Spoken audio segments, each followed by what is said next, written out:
चितळे बंधू.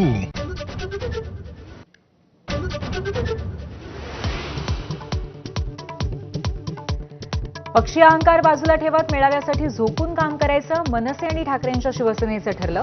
दोन्ही पक्षाच्या नेत्यांकडून एकजुटीने मेळाव्याची तयारी सुरू. परळीच्या डोम परिसरात बॅनरबाजी.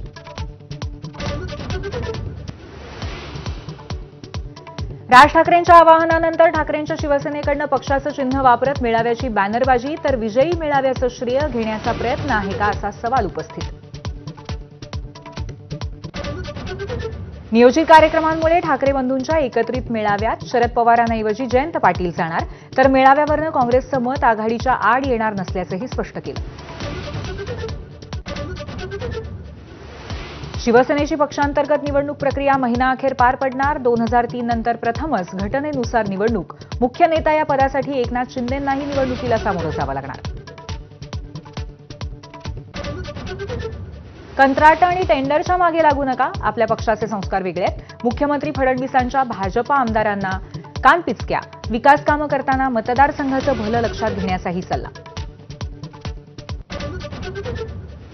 संविधान दिंडी घेऊन रोहित पवार विधिमंडळामध्ये दाखल. आमदार मनीषा कायंदेंनी वारीवरनं केलेल्या विधानावरनं निशाणा. महायुतीचा महामंडळ वाटपाचा फॉर्म्युला ठरला. जिल्हा स्तरावरती भाजप 48, शिवसेना 29, तर राष्ट्रवादीच्या कोट्यात 23 पदं.